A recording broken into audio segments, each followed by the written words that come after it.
Talagang napaputang ina ako talaga. No? The worst is yet to come. Yung DepDep, si Arsenio Balisacan, mayroon siyang statement. No? Flash mo yung quote card nasa post ko. Ang inflation daw ay baka papalo sa 14.3%. 14.3% inflation. From a single digit in the past, Yep. ha? Yep. Single digit na mga 1%. From below 4%. Oo, Highest oo. ba to in Philippine history?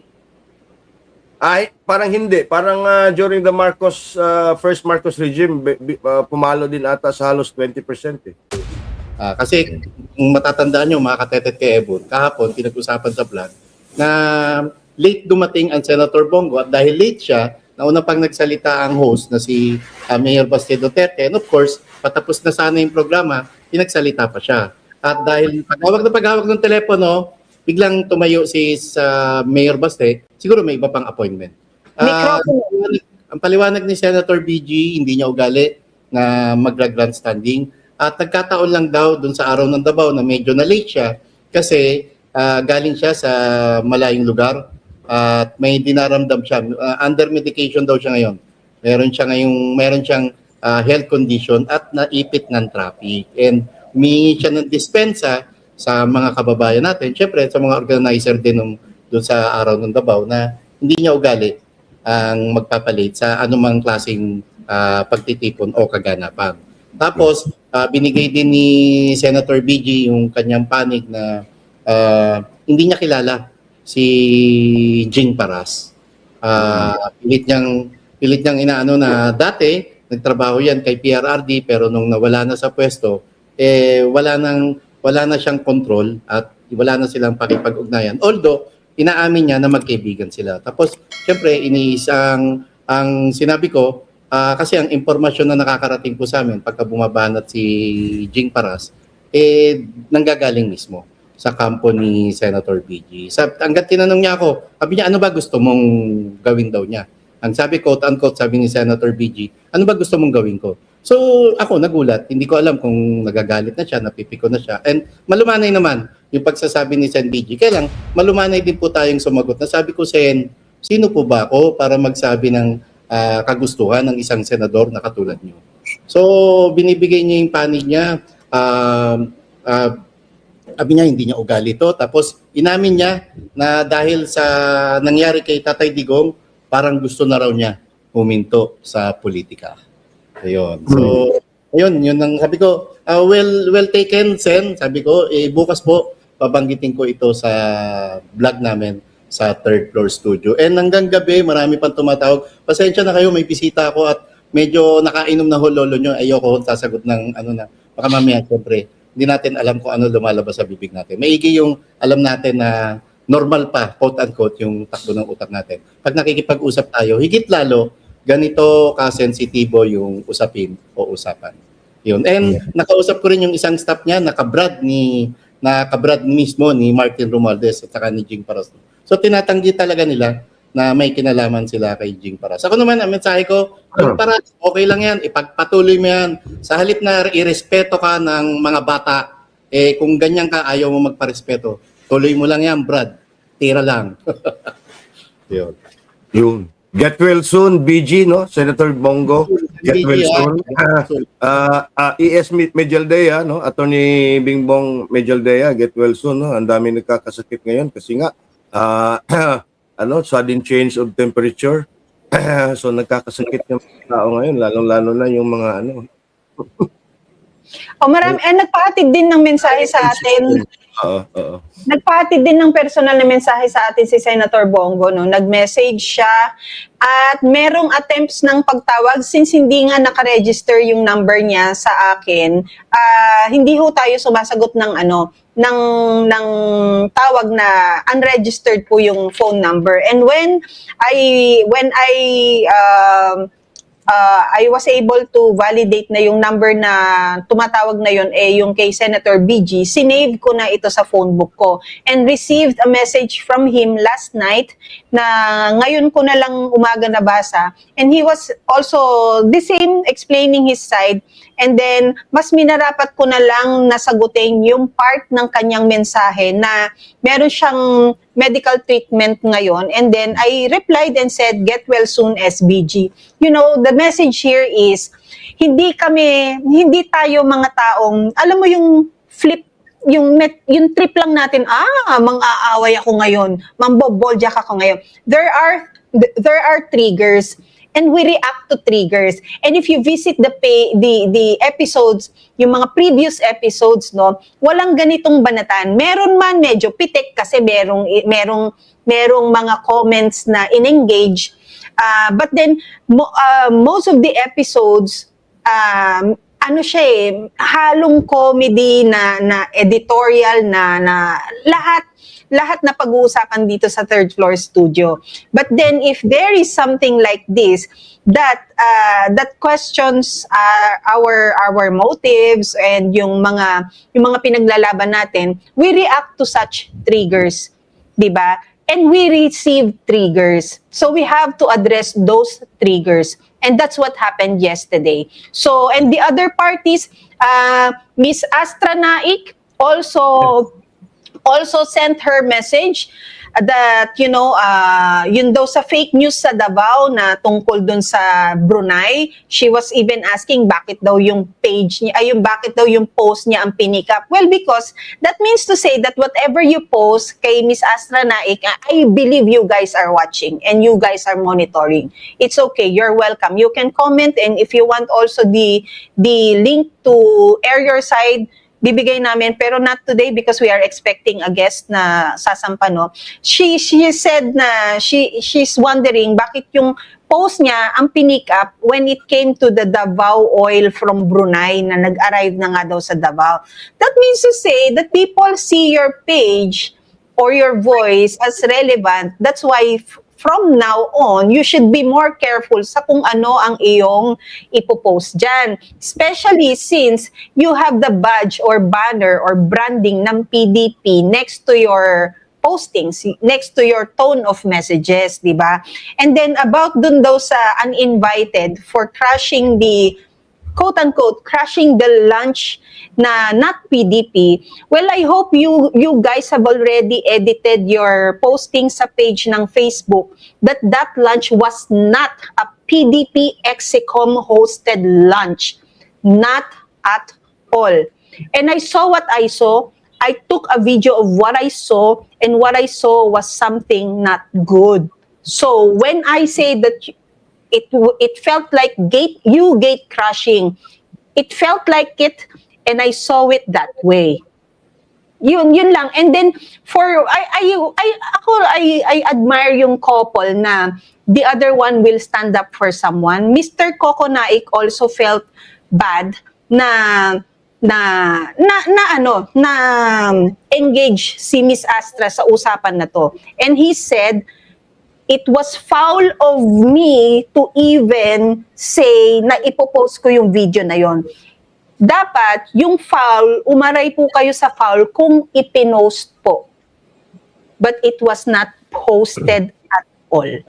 So, sorry but not sorry. But then again, this is our opinion. Again, it's not personal. And then again, we are reacting to triggers. And your issue with Jing Paras, your claims that you do not know Jing Paras, your claims that you are not associated with Jing Paras is different from the information na dumadating sa amin na kayo po ang may handle at nagpaparolyo, whatever it is na ilalabas sa bunganga ni Jing Paras na walang kaparas-paras o kaanghang-anghang ang nilalaman ng mga sinasabi. Just that, you know, if I am Attorney Vic Rodriguez, Marlon, I will be very grateful na meron siyang mga kaibigan sa atin na ipinagtatanggol siya na without him telling us na, uy, pagtanggol niyo naman ako. Walang ganun kay Attorney Vic Rodriguez. It just so happened that Attorney Vic Rodriguez, we shared the same core values with him, and that his story is our story, and bonus na lang nga na naging kaibigan natin siya eh. If people from PDP will be surrounded by sincere people, authentic people, na kagaya ng meron tayo at sa pinagtatanggol natin ng isa't isa, tayo magkakaibigan, sana ganon para pantay po ang ating mga sinasabi sa ating mga ginagawa. Ganun lang naman. But then, of course, I appreciate Astra Naik's message saying to have a blessed Holy Week observance. Then probably it is also time that this is the perfect time for our actions to match our words. Yeah. Practice what you Ma'am, preach. ako yung Ibi, sorry. Dagdag Sige. ko lang, message din sa atin, si Coco Naik, saka si Miss Astra. No? Yun, nagpapaliwanag sila na napunta daw si Miss Astra dun sa lunch na yon dahil pinapasok daw siya ni Kong Brian Lim. Nagpapaliwanag na ang pinuntahan niya ron si Attorney Perdito Pacho. Anyway, nabanggit na rin naman ni Pam yung sa side ni Miss Astra. Yun lang, magkakasama po tayo rito at take it constructively. Wag yung mamasamain to. Tapos, ano ko na rin, Pam, padaanin nyo na rin ako. Kasi kahapon sa vlog ko, dahil dala ng emosyon, nagtanong ako sa inyo, nagtanong ako sa mga katetet kay Ebo natin, kung sino sa mga PDP leaders ang nagsasalita laban sa gobyerno ito. I-curriculum po yun at hihingi na rin ako ng paumanin. Meron naman na mga taga-PDP ang nagsasalita. Andyan, siyempre, si Attorney Torion, Attorney Jimmy Bondok, Attorney JB Hinlo, at marami pa dyan ibang. Ang pinupunto ko ron, sino sa mga senador na Duterte-aligned ang talaga bang hayagan na nagsasalita at wala nang halong drama. Talagang banat kung banat sa administrasyon ito. Wala ko tayo nakikita. Kaya ang linya ko, tulungan nyo si Senator Dante Marcoleta. Tulungan nyo sila. Lalo yan, nandiyan kayo sa Senado, nandiyan ang plataforma nyo. At marinig lang namin ng isang Senator Bongo, marinig lang namin ng isang Senator Alan Peter Cayetano, although hindi siya PDP, Nationalista Party, si Alan, at ilang pang mga Duterte-aligned senators na magsalita lang at magsisigaw lang ng Marcos resign, medyo mapapataas na kilay natin. At baka maniwala ako na talagang matatapang ang mga nanalong senador mula sa hanay ng PDP. Ayun. Tapos, Pam, doon naman kay Jing Paras, Jing, napakasimple lang. Ang binabanggit mo, Kingmaker.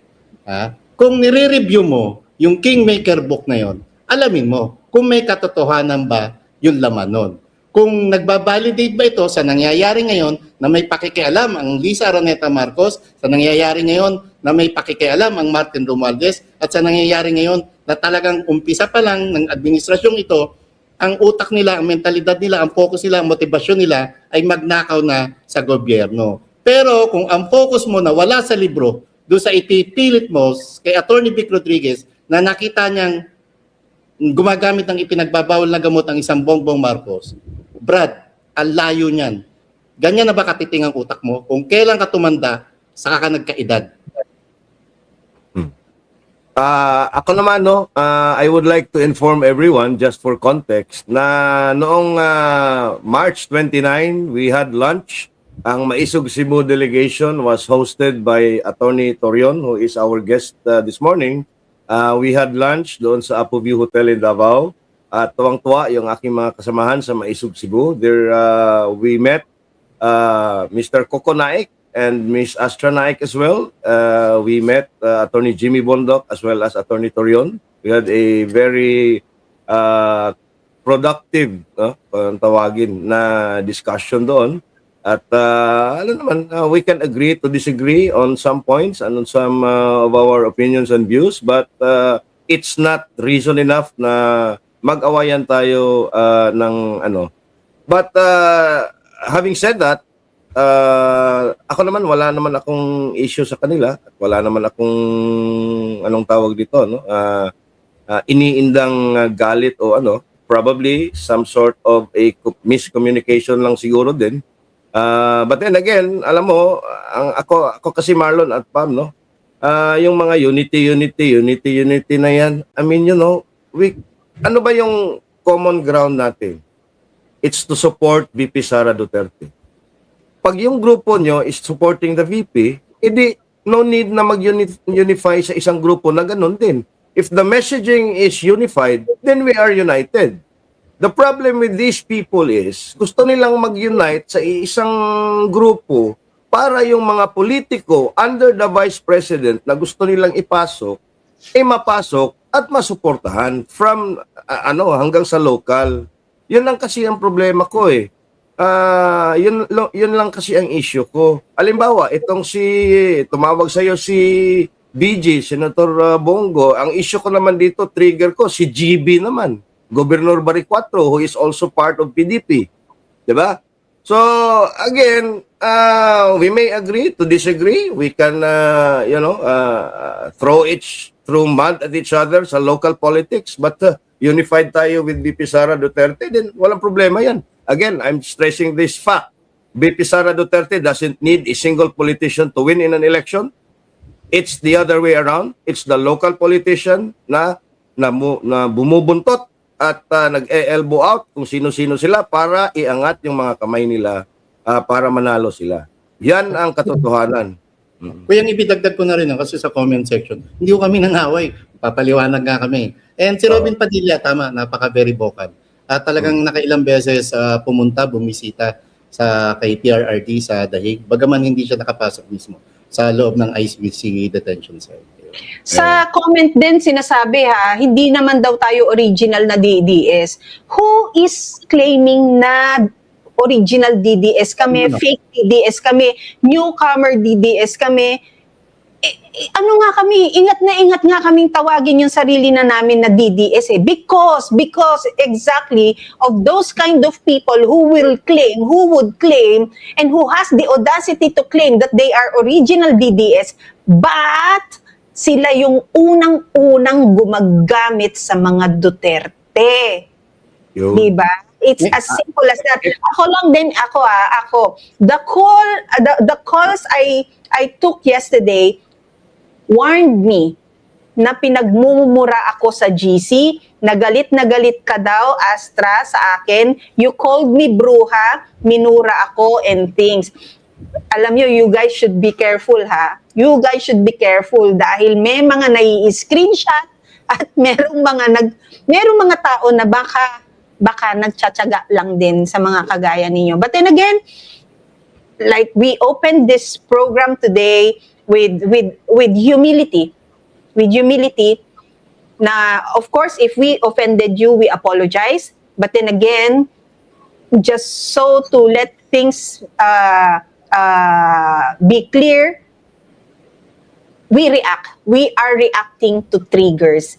We reacted yesterday the way we reacted yesterday because of the triggers that made us react that way.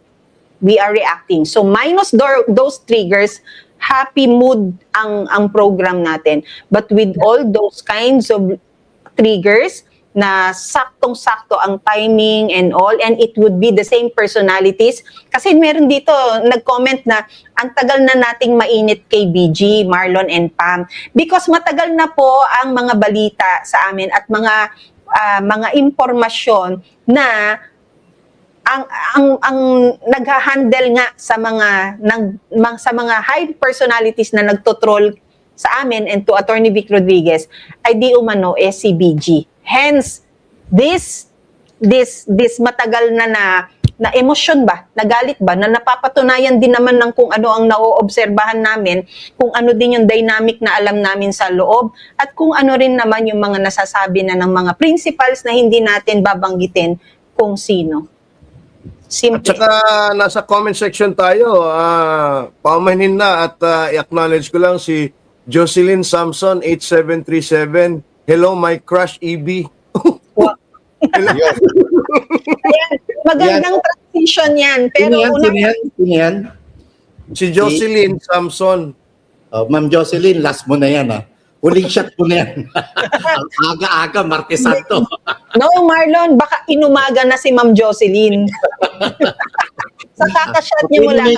Sa gilid mo, sama ng epekto niyan, Ma'am Jocelyn. But then again, of course, our number one fan here, si Sir Manuel Kamama. Good morning, everyone. Sir Manuel, sana hindi ho nai-stress at nai-spike ang blood pressure nyo sa mga issues ng bansa ngayon at sa mga konting toxicity na meron ng program sa ngayon because ito yung mga right kind of toxic that we have to address. Yun, brother, karon rami nagland. Ngayon lang. What? Ano ibig sabihin? Ngayon lang daw sila nag-land eh. niya. Oh, sige, he can just take his time and maybe reschedule just time. Yeah, and we can reschedule. Yun, para yun. para quality time din and quality din yung Oo. pag-usapan. Papalitan na lang natin yung title later on. Baka na-delay yung flight eh. Oh, Philip Oo. kasi sipag ng attorney If- Bogator yun, no? If you can send in, Kuyang, our message that yes, they take their time and we can just reschedule, no? Yeah. Andyan sa Yes. comment section, no? I-flash mo sa comment section sa Facebook ko. Yun. Brother Karon Rami nagland. Attorney, okay lang po. Ganyan ka naman eh. Po lagi and padayon lang sir. At Ingat nakakanga. sir. Pag Take your time, boss. hindi na natin mabilang Pam kung nakailang sampa na siya ng kaso o petisyon sa Supreme Court. Yes, okay. Yun Pag-usapan pala dapat pag-usapan natin eh. Anyway, message ko muna, mag-ano ko muna kayo. Sige, Message ko muna. pag-usapan natin ng mabilis yan. Ba't hindi, Marlon kasi kanina pa itong mga of course, top one natin, the earliest bird is Sir Manuel Kamama. And we have Laarni Pepito, good morning. Ming Lee, good morning, Pam and Marlon. We also have Sir Ibi today, ma'am. Ethan Villacruzis, maayong buntag. Mamalet Guzman. Good morning, Sir Ibi, Pam and Marlon from Canada. Oh, Marlon, mga ano mo to, kauri mo to. Canadian. Alam mo ng mga taga-Canada, kananang Canadian. Hoy, pero masisipag ang lahat ng kumakana dyan ng trabaho, sideline, para makapag-provide sa kanilang mga pamilya. Muli na naman, Marlon. Kailangan mamili ng trabaho, Pam. Ang pinaka-immediate na kailangan mo dyan, lalo kung bagong pasok ka, bagong salta ka ron, survival job muna.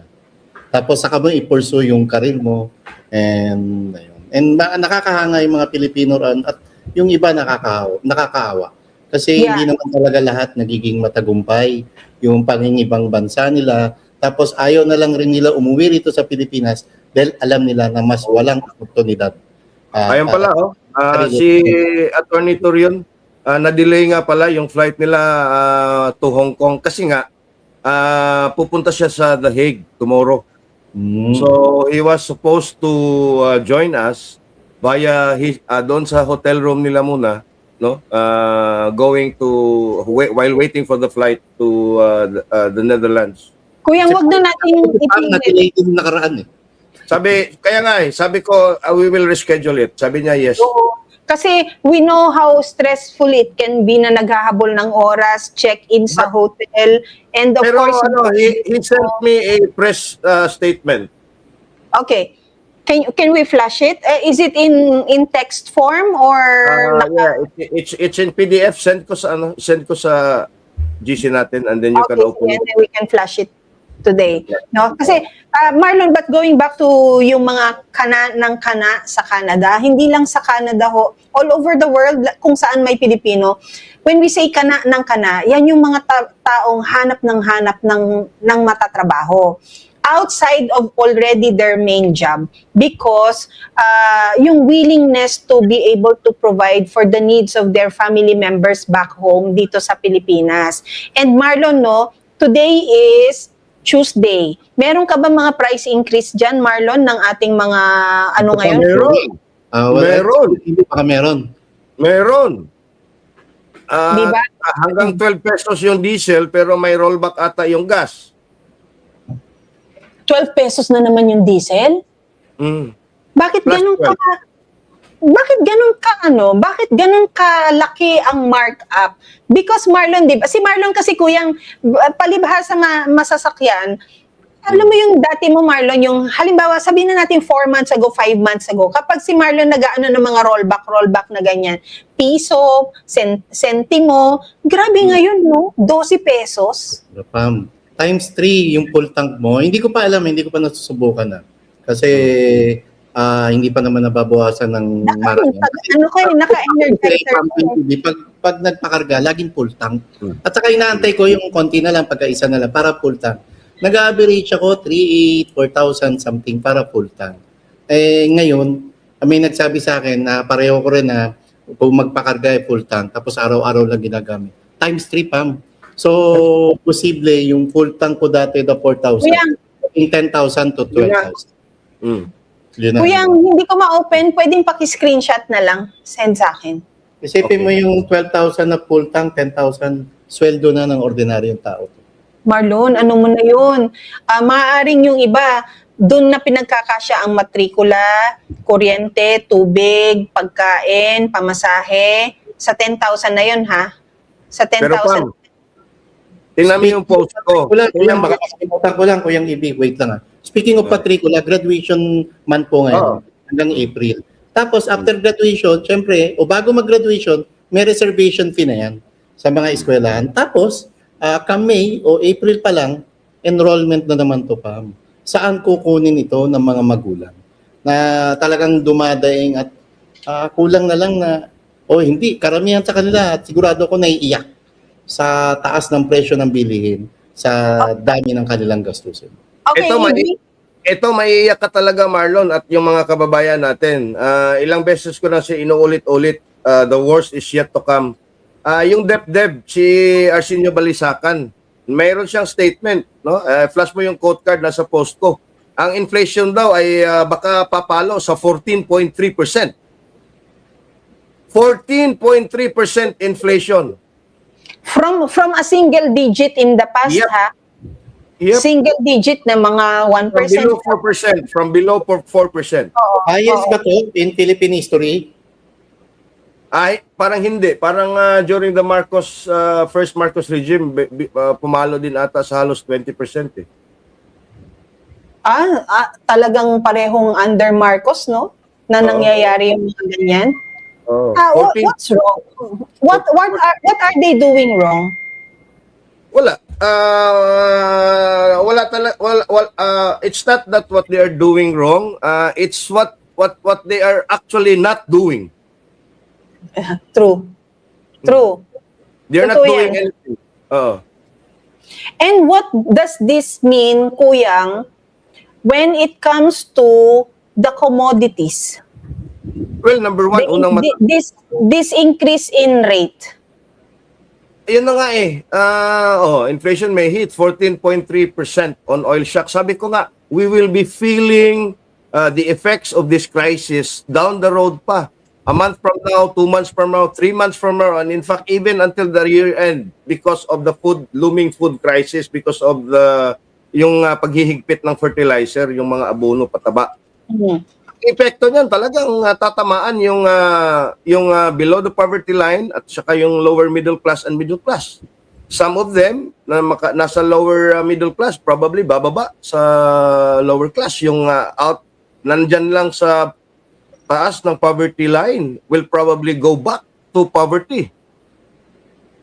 Yung threshold. Ano rin ang ibig sabihin nito sa value ng pera mo?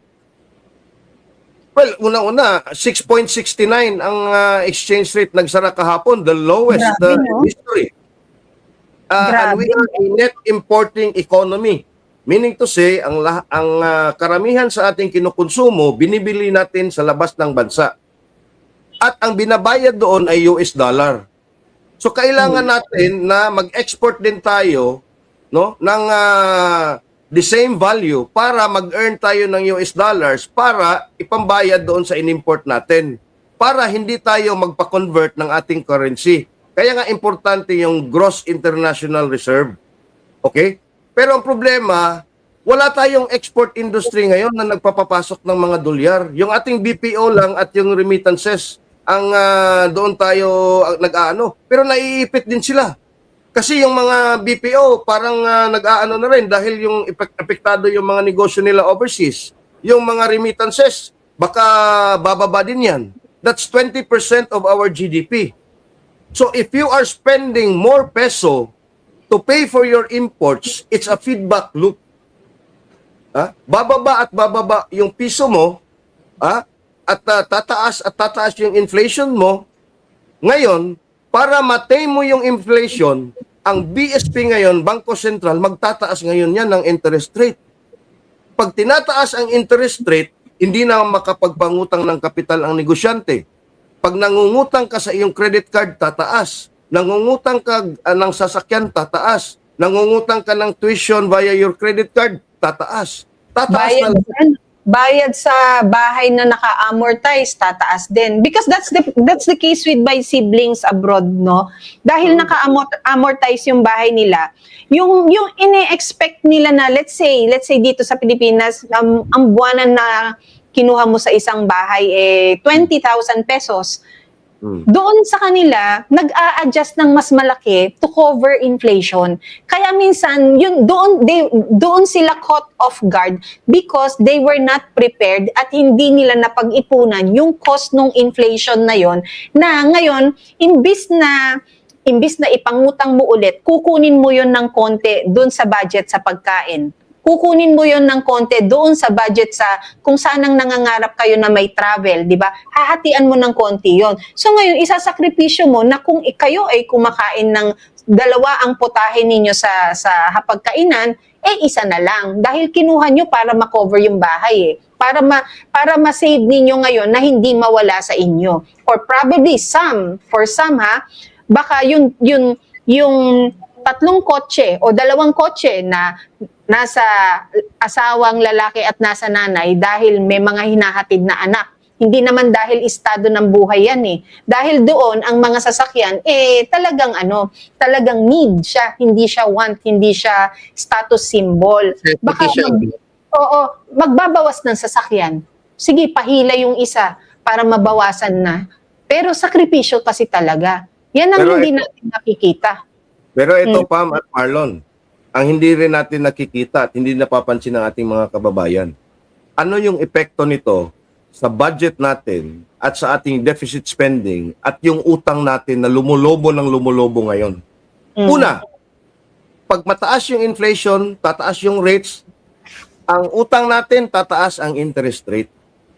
Meaning to say, ang budget natin for 2026 at 2027, mangungutang na naman tayo dahil tumaas yung pambayad natin sa interest ng utang natin last year at ngayong taon na ito. Pangalawa, yung utang natin na dollar denominated. Example, nangutang ka in 2025, $1 billion. Ang halaga ng piso noon was only 57. Meaning to say, yung utang mo na $1 billion noon is just 57 billion pesos.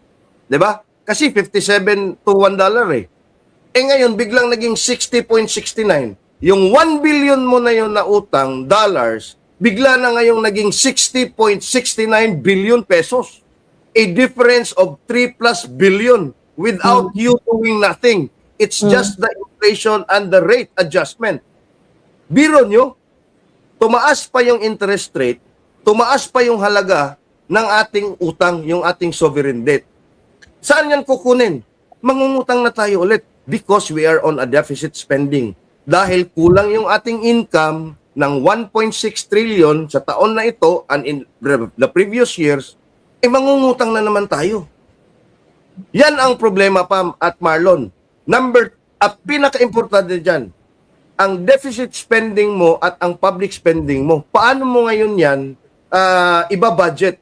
Dahil kailangan mo ng social safety net, yung mga ayuda in the form of subsidies and in the form of cash aid.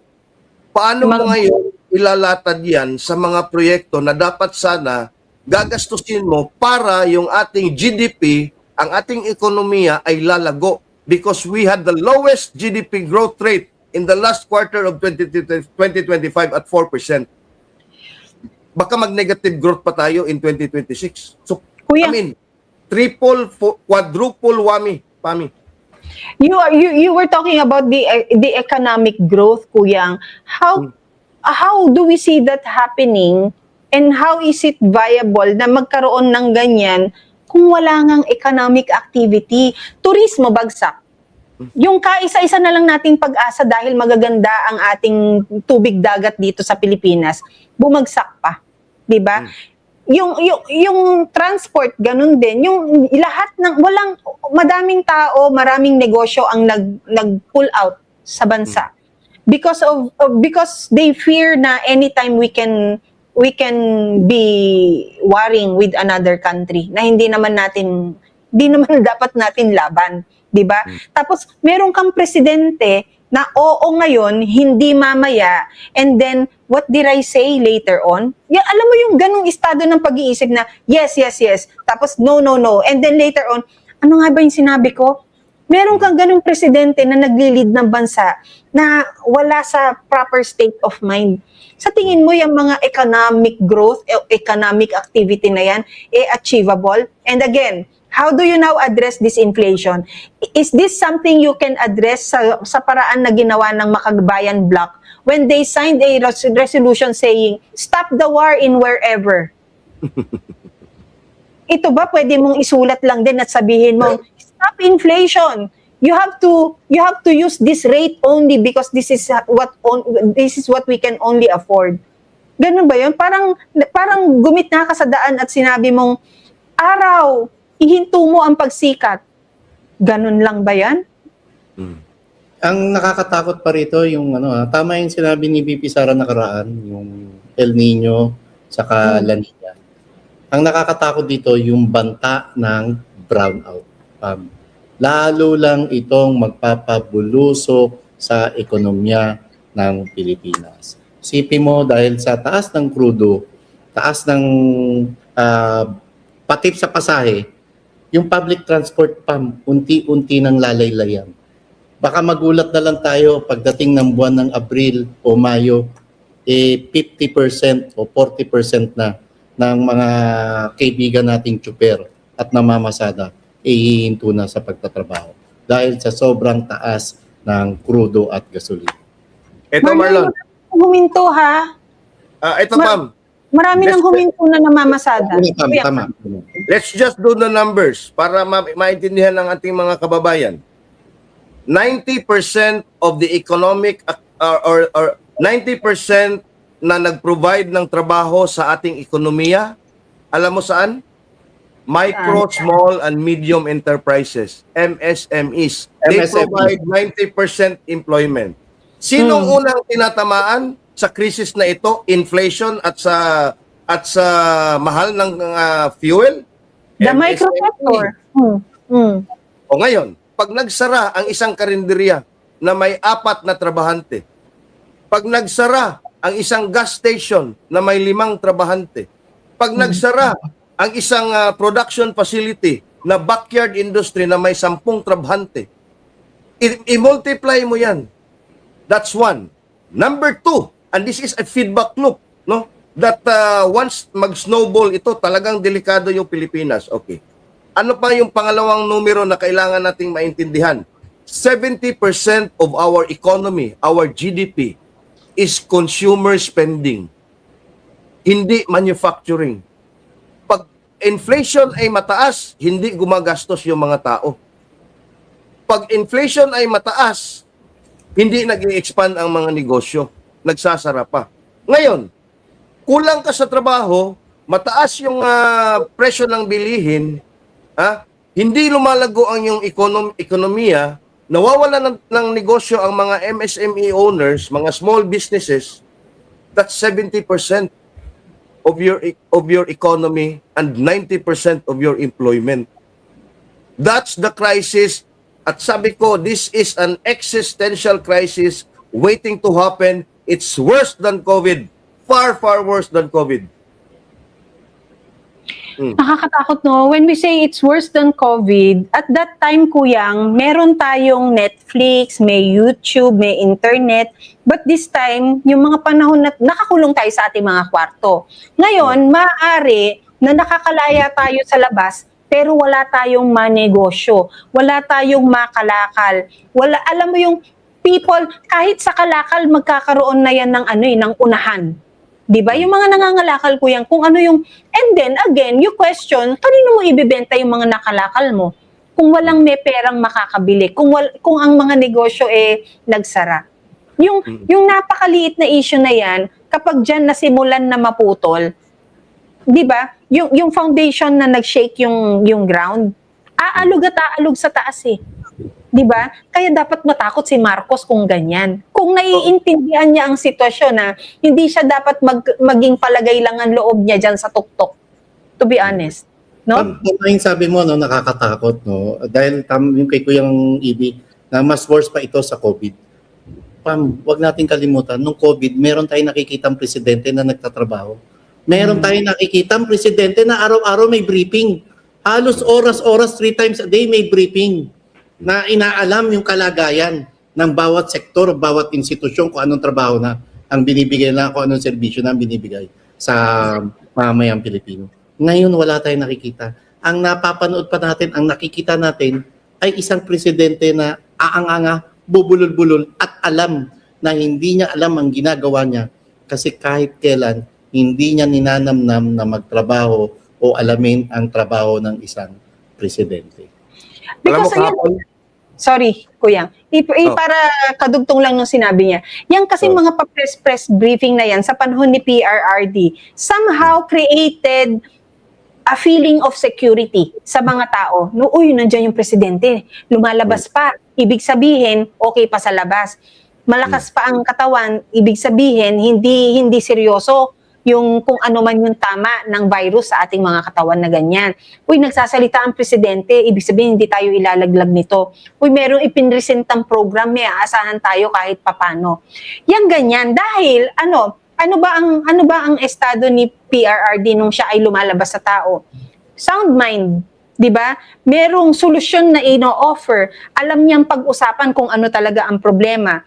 Hindi niya sinusugarcoat ang sitwasyon. Kung malala, malala. Kung may problema, may problema. Pero ginagawa niya ng solusyon. But with Marcos presenting himself to media, tapos kung ano lang ang gusto niyang sabihin, and then he would exit, i-ambush ng interview, ano ang sasabihin?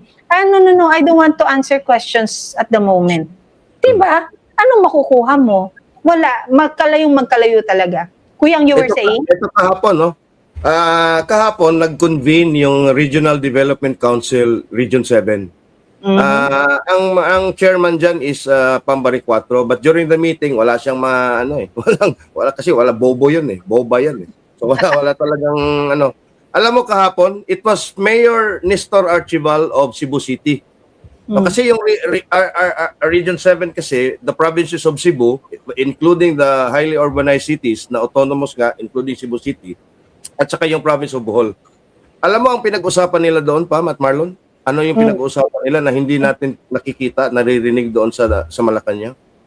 They are now proposing to come up with a fuel rationing program in case darating sa panahon na magrarasyon na tayo kung sino at ilan lang or magkano or ilang litro lang ang pwedeng itubil sa iyong sasakyan. At hindi malayong mangyari mag-ration na lang tayo, Kuyang Marlon Hindi malayo yan. Kaya kailangan, this is not to fearmonger, di ba? Nakikita na natin kung nangyayari sa mas mayayamang bansa, bakit hindi naman mangyayari sa Pilipinas? Yun, di ba, mag-ipon ng pagkain, tapos mag-imbak na ng mga, yung kakainin, especially tubig. And if we've reached a point na worst case scenario, magkasabugan dyan o ano unang makokontaminate, Kuyang? Tubig. Ano iinumin natin? Kung nakontaminate ang tubig, maaaring nabasag din ang mga pipelines. Ano ang source mo ngayon sa sarili mong konsumo sa bahay ng tubig? Wala. Kaya nakakatakot ho ang giyera. At ang lahat ho ng nangyayaring ito, yung oil na yan, it's not a natural occurrence. Man-made siya. It's a man-made problem. And saan nagsimula tong problemang to? Giyera. At nasaan ang Pilipinas? Ilan po ang EDCA dito sa ating bansa? At ano po, based sa pattern, ano ho ang tinitira ng mga missiles? Di ba US military bases? Aba. So meron ba tayong kailangang i-sugarcoat sa katotohanan na yan? Ano ang hindi sinasabi sa atin ng gobyerno? Ano ang mensahe ng hindi pagsasabi ni Marcos sa Pilipino ng tunay na sitwasyon ng bansa? Anytime iiwan mo kami? Anytime tatakbo ka dahil mayaman ka and you can afford? Anytime you have a house somewhere else na kami iisa lang ang bansa namin, iisa lang ang bahay namin? Tapos ikaw na leader namin, well, we didn't see you acting like one. So please let Sara lead. Presidente ka pa rin. Sige, hindi ko kunin sa'yo ni Inday yan. But let her lead. Let her lead us. Come on. Ikaw dyan sa Malacanang, si Inday kahit dyan sa bangketa mag-opisina, hindi kami iiwan yan. Diba? Ganun lang naman. Ito pa hindi sinasabi ni Bongbong Marcos sa atin, Pam at Marlon. China has already stopped the exports of their petroleum products to everyone. To everyone, to the world. You know, we import from China around 33% of our petroleum needs. Russia has announced tomorrow, starting tomorrow, April 1, they will halt, no? They will stop exports din ng kanilang petroleum products daw. Kasi nga, tumitindi ang bakbakan ngayon. The Americans are preparing for a ground invasion on Iran. And the Iranians are saying, pag ginawa ninyo yan, kahit sino, kahit kaibigan namin, walang oil na makakalampas dyan sa Strait of Hormuz. In fact, Diba? kahapon, officially halos, in-stop na nila yung pag-aano doon sa Straits of Hormuz. Hanggang June 30 lang yung stock ng Petron ata, May 30 or April 30. Oh, beyond May. Sana tayo kukuha ng petrolyo. Is it only China to the Philippines or China to the world? China to the world and Russia to the world. Russia to... Yun, no? Diba? Yan ang sinasabi natin. Dahil nasa kanila ang supply, nasa kanila ang yaman, pagdating sa ganitong mga kagipitan, they will secure their own country first. Ito sana yung sinimulan ni Marlon, ay ni Marcos, noong tinupad niya yung campaign promises niya. Ano yun? Unang-una, food security. Diba na lahat tayo may supply, tamang supply, na sarili nating ani. Food sovereignty. Ito yung ibig sabihin nito, talagang self-sustaining na ang bansa natin na hindi tayo umaasa na nag-aangkat tayo sa ibang bansa pa. Saging na lang, 'di ba? Bakit saging na lang? Mas marami yung imported na saging kesa sa local. Bigas, napakaraming imported kesa yung sarili nating harvest. Kuya Marlon, sayote. Pagpunta kayo sa mga grocery, yung mga sayote, di ba may ginang na nagmensahe sa atin, ultimo sayote, imported. Yung mga onions na pagkalaki-laki, imported. Kamatis, imported. Galunggong, imported. Saan ka? Saan tayo pupulutin kung ganyan? Di ba? Pero ito, Marlon at Pam, in-stop na ng China kasi sila yung may source ng oil, in-stop na kasi sisiguruhin nila for their own consumption kasi hindi pa sigurado kailan ito matatapos. Tayo, saan tayo kukuha ng bigas? We are the largest importer of rice in the world. Sino yung malalaki nating mga supplier? Vietnam, India, Thailand. Paano ngayon yan pag nag-decide sila na hindi na kami bibenta outside of Thailand? Hindi na kami bibenta sa Pilipinas kasi sisiguruhin muna namin may bigas kami in the next 1 year. Kasi walang abono, hindi makakapagtanim yung mga farmers nila kasi naiipit yung mga pataba doon sa Middle East. The same sa atin. Mayroon pa tayong El Nino kung saan tagtuyot, wala pa tayong pang-abono. Sino yung farmer ng rice na susugal at magtatanim by June? Walang ulan, walang irigasyon, wala pang pampataba. So, paano ngayon yan by September and October? Saan tayo kukuha ng bigas? Wala tayong sapat na ani, wala tayong supplier na imported. Yeah, tama sabi mo, Kuyang Ibi. Ako napapaisip, ba't ito naiisip nila, Kuyang Ibi, naiisip ni Pam? Naiisip ba ito ng gobyerno? Meron na ba talaga silang konkreto at komprehensibong plano para sagutin isa-isa o tugunan isa-isa itong mga problemang ito? Hanggang ngayon wala ho tayo nararamdaman. Tapos tignan mo, saan sila nakafocus? Impeachment. Yan ang masaklap pa. Impeachment. Wala tayong nakikitang yung mga economic managers na tinatawag ni Bongbong Marcos, yung mga presidential advisors on economic growth and things like this. Wala tayong nakikita. Wala tayong nakikitang task force ng mga risks assessment ng bansa, task force, tanimpalay, or however you wanna call it. Wala tayong nakikitang ganyan. And he'd been very quiet for quite, I think for a week now. Maybe because naka-ano na siya, naka-Holy Week mood na kasi naglabas na ng mensahe eh. Pero okay ka dyan sa palasyo na may generator, na priority kapag may nawala, dapat ikaw hindi. Di ba? May supply ka ng pagkain. Maaaring ang laki-laki ng refrigerator mo dyan, puno-puno na ng pagkain. Di ba? May swimming pool ka dyan. For all we know, baka nasa Australia ka, nagbabakasyon. Hindi natin alam. Pero kami dito, eto, pila sa gasolinahan, asa sa, yun na lang aasahan mo sanang ayuda eh. Right after election last year, nawala ang bigayan ng ayuda. Dahil nakonsumo na, dahil nagamit na. Ngayon kailangan ng tao ng mga ayuda. Jinky Beatrix Luistro, 'di ba? Yung mga namimigay ng sa kanyang sa kanyang distrito. Bakit wala tayong nakikitang ganyan? Sa Caloocan, sa kung saan, wala na tayong nakikita namimigay ng ayuda. Pero ito pa, election, kabi-kabila, no? Kabi-kabila. Sa election nga, natapilok lang may ayuda. Pero ito pa ang masaklap, Pam at Marlon. Yung mga barkada ni Bongbong Marcos na mga oligarko, na mga may-ari ng mga oil companies, putang ina, tiba-tiba sila ngayon. Alam mo ba, in the whole world, ang Pilipinas ang number 1 na may pinakamataas na pagtaas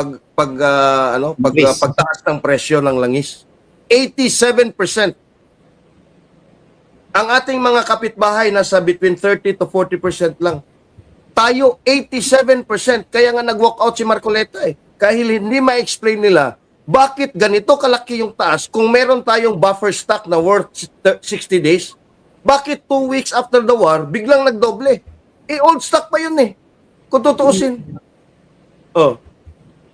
Tapos actually kuyang sa sinabi mong 'yan, kailangan merong agarang gawin eh. Kaya lang hindi ko nakikita yung sense of urgency kay Marcos. Tapos naka-holiday ang mga responsibility saka sense of direction, wala. Wala eh. Wala tayong nakikita. Pero pagdating sa grandstanding, pagdating sa impeachment, nandyan sila. Diba? Pagpapatawag kay Attorney Michael Poa, ready sila. Pero pagpapatawag ng meeting ng kung sinong dapat mga ahensya nagpo-convene, wala tayong marinig. Yun. Wala tayong marinig. Yun. Diba? Alam mo, nakita nyo yung yung nagpa-full tank na Innova tapos tumakas, hindi nagbayad. Nahuli, naka-escort pa yung pulis. Putang ina tong mga bilyon-bilyon ang nakawan dyan sa ating gobyerno. Pam, Marlon, nagbabakasyon lang ang mga putang ina. May escort din security. May escort din security. Pero yung mga nakalaya o laya, di ba? Gala-gala. Na-unfreeze yung kanilang accounts. Di ba? Naibalik sa kanila. Eto, binabalik sa kanila. Pero yung mga nagsiwalat na si Alcantara, mastermind ng ganitong BGC boys na tinatawag, siya ang nakalaya at yung nag-expose sa kanya ang mga nakakulong. Hindi natin sinasabing santo yung mga nakakulong na yan, sila Bryce Hernandez. Hindi natin sinasabing santo. Even themselves admitted of their wrongdoings. Yes. Pero dapat pantay tayo sa hustisya. Diba? Tapos kuyang sa sinabi mo, sa buong mundo, tayo ang may pinakamataas na presyo ng crudo, 'di ba? Na binibigay yung mga oil, diesel, no? This is telling the world how corrupt the country is. How corrupt the people are surrounding Bongbong Marcos. Now it shows to the world that the government is controlled by the rich elites, the oligarchs, that they are the one controlling the government. Yan ang ipinapakita na si Bongbong Marcos, he is not the one in charge. Ang in charge sa ating mga polisiya dito sa ating bansa, yung mga oligarko na pinatahimik ni former President Duterte nung siya ang umupo. Ngayon, yung mga barkada niyang mga putang inang oligarko ang siyang nagpapayaman on the misery of the ordinary Filipinos. Mahirap na itong masolusyonan under a Marcos leadership. Hindi natin sinasabi na madaling masusolusyonan ni VP Sara Duterte. Hindi. Pag upo ni Inday dyan, akala nyo maayos ni Inday? Hindi. Hindi niya maayos kaagad-agad. Pero babaliin niyan ni Vice President Sara Duterte na sana maging presidente na kaagad-agad, babaliin niya ang sungay ng mga demonyong yan na nanggago sa kaban ng bayan. Because she said yung ginagawa sa kanya, personal yon ng mga taong nang aapi sa kanya. Wala siyang magagawa doon. Pero, ang sinabi niya, yung ginawa nila sa kaban ng bayan, personal sa kanya yon. Alam natin na tayo ay, excuse the language, or maybe baka mali yung gagamitin kong terminology. Pero, alam nating mga Pilipino kapag si Inday Sara na yan, ipaghihiganti niya tayo. And when we say na, somehow ililigtas niya tayo, ipaghihiganti niya tayo. Hindi lang yung mga Duterte supporters, hindi lang yung mga voters niya. It will be the whole of the citizenry. 'Di ba? Yung mga Pilipino, mayaman ka, bumoto ka sa kanya o hindi, basta Pilipino ka, leader niyo siya. Hindi siya leader ng mga 32 million lang na bumoto sa kanya. Maaaring ngayon, no? Hindi pa ganun kagalit yung tao dahil sa pagiging irresponsible ng Bongbong Marcos. No? Siguro dahil magkakaroon ng bakasyon. Siguro dahil Holy Week. Pero naniniwala ako, Pam, pagtapos na itong Holy Week, lalo nang mararamdaman ng mga kababayan natin ang sobrang taas ng bilihin at lalo lamang titindi ang galit nila sa administrasyon ito. At kung saan papunta yung galit na yan, yan po ang abangan natin sa mga darating na araw. Lalo ngayong Holy Week, mararamdaman mo na yan kapag hindi nabuhos ang merienda sa iyong hapagkainan. Di ba? Lahat kayo ngayon, kuyang, ikaw, kasama mo ang mga girls nandyan sa bahay, di ba?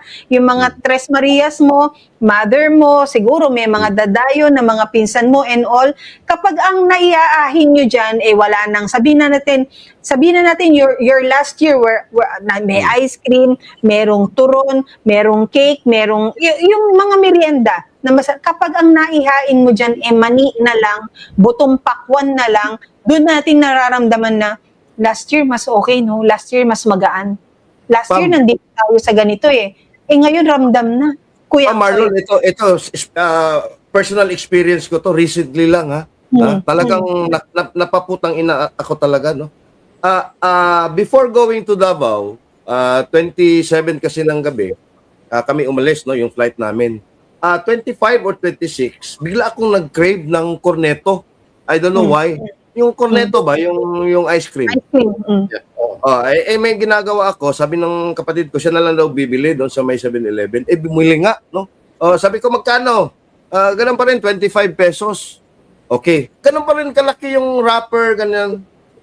Putang ina, yung binuksan ko, hangin yung nasa Tapos nung pinunit ko, kasi pinupunit ko talaga yan, putang ina, yung cone, Pam. Originally, yung cone ganyan, putang ina, ganito na lang yung cone, Tapos yung ice cream hanggang dito. What the fuck? And that was even before the war. Kasi, yan, na-stuck na yan, Yan yung marami na cost cutting. Ako, sa sobrang, kasi kahapon, di ba, nagmamadali ako kasi excited ako. Meron akong kinuhang isang gamit somewhere. So sabi ko, parang ang sakit na ng ulo ko. Naramdaman ko, hindi pa pala ako kumakain. So nalipasan na ako ng gutom. Kailangan kong kumain dahil kapag tinuloy ko pa at tiniis ko pa, magma-migraine na ako. Ganon kasi yung sa sa katawan ko. So huminto ako sa isang fast food. Sabi ko, baka sa sobrang gutom ko, kaya kong maubos ang isang double cheeseburger. Pagdating sa akin, alam mo ba, mas malaki pa yata yung platito ko sa bahay dun sa patty, nung double cheeseburger. Double cheeseburger is because you expect double deck yun. Dalawang patty ang nandun, di ba? Alam mo yung patty na isa, na sabihin na natin, itong kapal ng kamay kong to, yan yung patty. Hinalti sa gitna, yung kapal, para maging double nga naman, di ba? But still using one supposedly patty. Alam mo yung naging CDO ham na slice yung kapal. Tapos, you watch it, dapat ang sarap sa mga commercial, ang sarap, di ba? Pagdating mo dun, kaya ng isang kamay mo eh. Kaya ng isang kamay mo eh. Di ba? But pareho pa rin presyo. Di ba? Pareho pa rin presyo, pero maliit. Maliit talaga, nakakawa. Di ba kapag sabihin na natin US brand yung fast food na yun, kapag may isang puti ang nagpunta dito sa US brand fast food na yun at nakita, sa Amerika ganito to eh, bakit dito sa Pinas ganyan? Gaganyan. Oo. Kasi laki ng, alam mo yung hopya na ang design niya ay yung gulong ng kalesa. Ganun kalaki yung bun. Nakakaano, parang naging mini burger. Ang dami na, cost cutting talaga. And of course, no, tayo maswerte pa. Si Kuyang nakaka-afford pa ng corneto. Tayo nakakapag-fast food pa. Pagdating ng Holy Week, yung mga jeepney drivers, nakatenga sa bahay, nakikita, napapanood ang kanilang pamilya. Masakit sa tatay ito sa mga ama to, na walang pagkain sa pagkainan.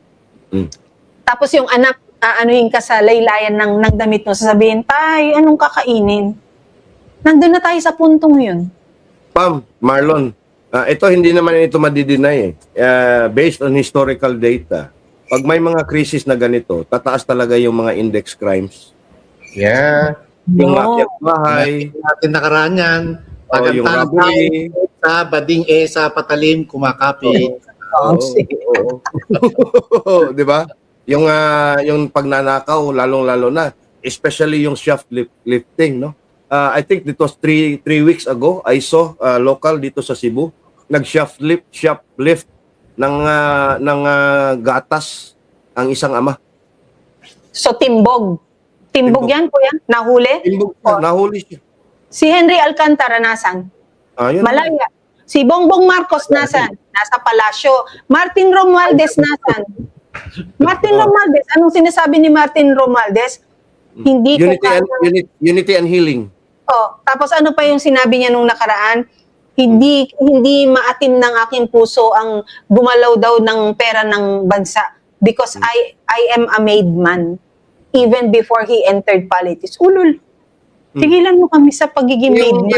Yung kayamanan ng pamilya niya, nakaw-yaman din yan sa tatay niya doon sa first Marcos administration, putang ina niya. Diba? Nasaan? Pero yung nagnakaw ito Marlon, laman to ng campaign speeches ni Attorney Vic, diba? Yung nagnakaw ng sardinas, ayan, again, now we have a case, nagnakaw ng gatas para sa anak, timbog. Nakakulong. Diba? Nakaposas. Kabilang nasa rehas. Pero yung nagdakaw ng maleta, ayun, nayahay pa rin buhay. Dahil nasa Portugal, naka-golden visa at Portugal si Saldico. Baka nga yung iba dyan, Marlon, nasa business lounge ngayon ng mga paliparan ng iba't ibang bansa. Dahil, dahil hayahayang buhay. Dahil naka-holiday break sila. Diba? Naka-session break sila. Dala-dala ang kanilang mga maleta. Dala-dala ang ninakaw nila. Ninakaw nila sa'yo, Marlon. Ninakaw nila sa'yo, EB. Ninakaw sa atin. Ninakaw sa sambayan ng Pilipino. Marlon, nakangisi ka. hindi, naiisip ako. Ayoko i-share. Papagalitan mo ako. Hindi, sige. Dilawag na. Ano nga? Ngayon? Holy Week ngayon, Pam. Panahon ngayon ng refleksyon. Panahon ngayon magmuni-muni. Panahon ngayon para magtika. And lahat ng ito, naniniwala ako, maaaring hindi pa, marami nang galit tayo mga kababayan, no? Dahil sa pagiging pabayaan ng gobyernong Marcos. At mas titindi pa ito after ngayong Holy Week. Yes, and of course, panahon din ng mga graduations ngayon, ha? Baka po gusto ninyong maisip na ipangregalo, hindi si Balisacan. Ito pong May Cent. Yun. Si Madam Maysent, baka po pwede kayong magbasa ng mga comments kasi may mga nagtatanong ho doon kung magkano. Baka po pwedeng yung account mo na mismo ang nagre-reply doon sa mga tanong na yon para makilala din po yung account ninyo sa admin po ng Maysent social media. Ito po, isang patunay, Kuya EB uses it. Do you use it, Kuya? Yeah. Ito. Use it? Pati yung mga anak ko kagabi lumabas, nag-dinner sila with the friends at cousins. Yun ang ginamit nila. Ang ganda ng amoy ng ng bahay, nung So parang Yeah. kailan lang amoy epicacet oil, no? Kaya anyway, may nagtatanong din. Sabi ni Ariel, di ba kasalanan niya ni Bongo Pam? Di ba kasalanan mo sa kanya? Yan ang sinasabi ko sa iyo, BG. Ayan ka na naman, pinatawad na nga kita ngayong umaga. Yung mga ganyang warriors mo, dapat hindi sila dapat may proper timing. Wala nga sa issue wala sa topic, tapos binalik ninyo si BG. Papagpahingahin niyo muna si BG dahil May siya sakit po yan, ang ha? may sakit. May sakit po. Kami nga di ba? Anong sinabi namin? Truce. Nagpaliwanag kami na sinasabi namin na kami ay nag-react lang. Humingi kami ng apology dahil kahapon when we were reviewing the vlog, yes, toxic. Tapos papasok ka, Ariel Lot. Papasok ka na ipapakasalanan kay BG. Pwede kong ipakasalanan kay BG yan. Gusto mo magsimula tayo ulit ng isa pang oras. Kaya lang, meron ho kaming pasintabi dahil nag-reach out yung mama, nagpaliwanag, iginagalang, merong posisyon sa gobyerno, sino naman ho kami para hindi tanggapin yung pagpapaliwanag niya. Pero sa isang kagaya mong bobo, ipapakasalanan mo kay BG yung hindi nga ma-articulate ni BG ang economics ng oil yun ang kasalanan niya, hindi niya mapag-aaralan yan. Pero yung kagaya mo na ipapakasalanan mo sa kanya tapos isusubo mo sa akin na sasabihin mong kasalanan niya, agnat ka, agnat. Di, magpabango ka na lang ng bunganga mo, bumili ka kay Mason. Alam mo, Pami at Marlon, ito Holy Week ito, no? We are commemorating the sacrifice of Jesus Christ Bobo. doon sa krus, no? Wow, in the that's mountain EB talking, ha? of Golgotha. Father E.B. Hugalbot. Oh. Sino ba yung kasama ni Jesus nung ipinako siya sa krus? Sa dalawang gilid niya. Si Ano Ariel, ba yung mga kasalanan nila? yung maaaring ipinanganak nun, yung lahi ni Ariel Lot. Mga Yan. magnanakaw yun sila, 'di ba? Mga magnanakaw sila, 'di ba? Mga magnanakaw sila, 'di ba? Oh. Anong sabi nung isang magnanakaw doon kay Jesus, no? Kasi yung isa hindi nag-ano yung isa lang. Sabi nung isa si Barabas ba 'yon o si Estas ba 'yon? Oo. Ang sabi Panginoon, dalhin mo ako sa paraiso. Hindi ako sana. Ano yan? 7 palabras. Ang sagot naman ni Jesus, ang sagot niya, Iho, ngayon din, nasa paraiso ka na. Mga kawatan yun, ha? Do not wait, yung kayong mga kawatan. Do not wait. Dahil pag si Inday Sara na naging presidente, doon kayo dadalhin ni Inday sa impyerno. Kasi anong sabi ni Inday? Ano sabi ni Inday? Di ba sinabi ni Inday? You can take me to hell. Di ba? Ano ba sabi ni Inday? Di ba? Drag You can me, burn me. You can burn me and throw my ashes to the wind. Kaya kayong mga kawatan kayo, mga putang ina kayo, Holy Week ngayon, ipako nyo na yung mga sarili ninyo doon sa inyong altar, no? At mag-repent na kayo. At sabihin nyo na ano yung ginagawa ng gobyerno na to after the Holy Week. Sigurado, may mga tao na ipapardon kayo, pero ikukulong pa rin kayo. Wag nyo nang wag nyo nang